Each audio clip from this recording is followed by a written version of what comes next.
क्या हाल है दोस्तों। तो आज मैं लेके आ चुका हूँ पावरफुल मेडिटेशन मंत्र,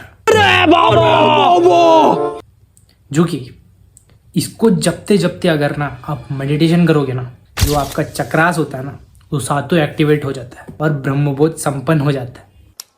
ये तो लेटेस्ट न्यूज़ है। तो आइए शुरू करते हैं। रुको एक मिनट, चैनल को सब्सक्राइब करना मत भूलना भाई। मैं ऐसे इंटरेस्टिंग हॉरर और स्पिरिचुअलिटी से रिलेटेड वीडियो लेके आते रहता हूँ, तो प्लीज प्लीज प्लीज whatever. हमको भी थोड़ा पैसा चाहिए यार, पैसा पैसा। पानी फेरी माँ पैसा दासंगा। समझ रहे हो ना। चलते हैं फिर आगे। मेडिटेशन मंत्र तो बहुत सारा है। कुछ कुछ मंत्र ऐसे हैं जिसको बिना सिद्ध करे, बिना किसी गुरु से दीक्षा लिए उसको जपा नहीं जाता। लेकिन कुछ कुछ मंत्र ऐसे भी हैं जिसको बिना गुरु के भी जपा जा सकता है। हम 5 ऐसे मेन मंत्र को लेके आ चुके हैं जो कि आपका जीवन के लिए, आपका चक्रास, आपका एनर्जीज का वाइब्रेशंस को बढ़ाने में आपका मदद करेगी। मंत्र तो सब एक ही तरह है, पावर एक ही काम करता है, लेकिन एक एक मतलब उसका जो पावर होता है ना, जैसे कि महामृत्युंजय मंत्र, उसको 5 लाख जपने के बाद ही भगवान का साक्षात्कार होता है, महादेव का साक्षात्कार होता है। तो वो भी गुरु से दीक्षा लिए बिना ये मंत्र को सिद्ध करना नहीं चाहिए। फॉर एग्जाम्पल मैं बताता हूँ आपको। अभी मान लो आपको कार चलाना नहीं आता, तो आपके सामने कोई लेके कार खड़ा कर दिया और बोलेगा भाई लो चाबी चलाओ तुम, तो आप क्या करोगे? चलाने की कोशिश करो, कहीं लेके ठोक दोगे ना। इसीलिए उसको गाइड करने के लिए कोई गुरु तो होगा ना, कोई ड्राइविंग आपको सिखाता है, तब जाके धीरे धीरे करके आप मतलब मेन रोड में आप कार चला सकते हो। वैसे ये मंत्र जो होता है ना, ये कार होता है, ये कार होता है। उसको बिना गुरु दीक्षा का जपना नहीं चाहिए, ऐसी हो जाएगा, नहीं तो दुर्गति हो जाएगा। कुछ कुछ मंत्र ऐसे हैं जो बिना गुरु, मतलब कुछ कुछ चीज़ जैसे कि साइकिल, बिना गुरु का भी आप सीख सकते हो ना, ज़्यादा खतरा नहीं है, सीख सकते हो ना। वैसे ही सीखो, मैं बताता हूँ आपको। मंत्र जो होता है ना, वो बिना गुरु दीक्षा से भी आप ले सकते हैं, आप अपना सकते हैं। लेकिन जो मंत्र होता है ना, वो इतना पावरफुल होता है ना भाई, तुम एक अक्षर उसमें गलती कर दिया ना, पूरा का पूरा मंत्र गड़बड़ हो जाएगा, तुम्हारा दुर्गति भी हो सकता है उससे। जैसे कि साइकिल में एक पहिया लूज हो गया, पंचर हो गया, कहीं लगे अगर ठोक देगा, वैसे ही मंत्र में एक अक्षर भी गलती हो गया ना, दुर्गति करा देगा। इसीलिए मंत्र को भी बार बार पढ़ पढ़ के जपना चाहिए, जब तक एक्सपर्ट नहीं बन जाता ना उसका, तब तक। तो पहला मंत्र है गायत्री मंत्र। ये जो मंत्र है ना, बिना गुरु का आप इसको सिद्ध नहीं कर सकते। तो वही मैंने एग्जांपल बताया ना आपको, तो कार आप कैसे चलाओगे, कहीं लगे कि ठोक दोगे ना, वैसे ही गायत्री मंत्र भी होता है।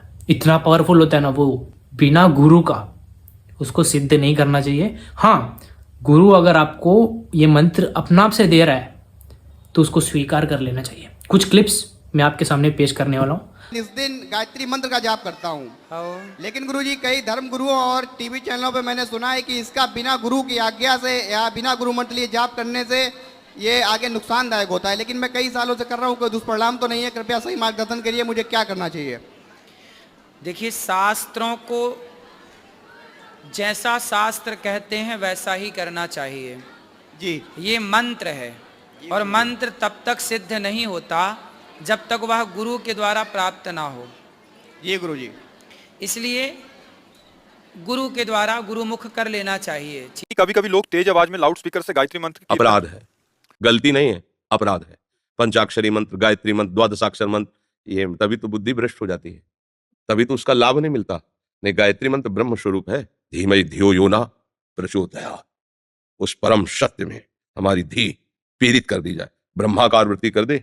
अगर शुद्ध भाव से गायत्री जप करे, ब्रह्माकार वृत्ति, ऐसा थोड़ी। बहुत से ब्राह्मण बालक हमारे पास आते हैं कि आपने बहुत सिद्धियां सीख रखी, एक आध हमें दे दो, हमारा पेट पले। कई ब्राह्मण बालक आते, हम ब्राह्मणों के चरणों में निवेदन करते, भूदेवो कोई सिद्धि नहीं हमने की, सिर्फ गुरु के चरणों की सेवा की और गायत्री मंत्र का जाप किया। सिर्फ इसी का परिणाम है कि जो कह देते हैं गुरु कृपा से वो सही आ जाता है। बस गायत्री मूल है, गायत्री तप है, गायत्री तेज है। ये वही गायत्री है जब यवनों का हमला भारत पर पड़ा तो गायत्री मंत्र के जाप से यज्ञोपवीत और गायत्री के जाप से यज्ञोपवीत में जल स्पर्श करा करके जब यवनों पर छोड़ दिया तो व्यक्ति प्राण त्याग देता था, तत्क्षण मर जाता था। इतना बल है गायत्री में। जो ब्राह्मण गायत्री का जप करता है, त्रिकाल संध्या करता है, उसे कंटा बंदूक लेने की आवश्यकता नहीं, हम जिम्मेवारी लेते हैं। सेकंड है ओम मंत्र। ये जो मंत्र है ना, ये मंत्र आप अपने आप से भी जप सकते हो, किसी का जरूरत नहीं है, कोई गुरु की जरूरत नहीं है, आप अपना भी जप सकते हो। एकांत में बैठो, ध्यान मतलब अपना पद्मासन में बैठो और ओम, उसका जो वाइब्रेशंस होता है ना, वो भी एक तरह का मंत्र है, तो उसको भी जपोगे ना तो वही फल मिलेगा जो गायत्री मंत्र से भी मिलता है। लेकिन इसमें गुरु से दीक्षा लेने की ज़रूरत नहीं है। बहुत सारे मंत्र हैं, ओम हो गया, राधा हो गया, कृष्ण हो गया, राम हो गया, ये सब बिना गुरु का दीक्षा लिए भी आप जप सकते हो। अच्छा, हमको सिखा रिया है। और तीसरा मंत्र है हरे कृष्ण हरे राम।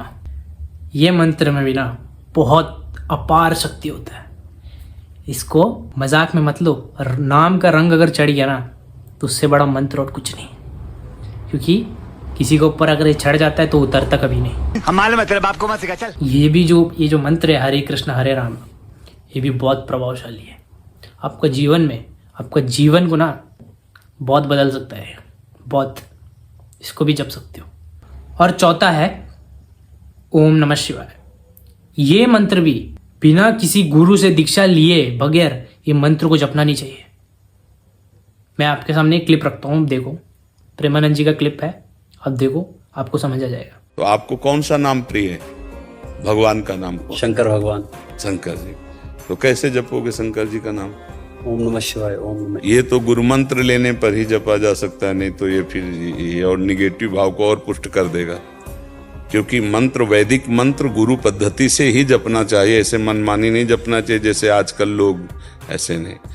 और इसको अगर बिना गुरु का जप लिया तो इससे तो कोई प्रभाव, उससे कोई नुकसान तो नहीं है, लेकिन इससे कोई फायदा भी नहीं होगा। इससे तो कोई नुकसान तो नहीं है, आपका कोई दुर्गति होगा नहीं, लेकिन इससे कोई फायदा भी नहीं होगा। इसीलिए गुरु से लिया हुआ मंत्र ही प्रभावशाली है। तो गुरु से लो, गुरु से दीक्षा लो। कोई भी आसपास आपका कोई ना कोई गुरु होगा, कोई ना कोई सिद्ध पुरुष होगा, उसके चरणों में जाओ और अपना बात रखो। वो आपके अकॉर्डिंग, आपका वाइब्रेशंस के अकॉर्डिंग आपको वो मंत्र देगा। आप बोलने की ज़रूरत नहीं है आपको, और वो मंत्र को प्रैक्टिस कर लो, भगवान को प्राप्त हो जाएगी। और पांचवा है शांति मंत्र। शांति मंत्र आप कहीं भी गूगल करके देख सकते हो कि है क्या, मुझे उतना आइडिया नहीं है, लेकिन फिर भी ये 5वें में आता है। ये इससे भी ना आप अपना चक्रास को एक्टिवेट कर सकते हो, अपना एनर्जीज को एक्टिवेट कर सकते हो, अपना वाइब्रेशंस को बढ़ा सकते हो। ये मंत्र से भी ना ब्रह्मबोध हो जाएगा आपका, मतलब भगवान साक्षात्कार हो जाएगा। यहाँ तक वीडियो को देखिए हो तो चैनल को सब्सक्राइब करना मत भूलना। तब तक के लिए मिलते हैं अगली वीडियो में। Good bye.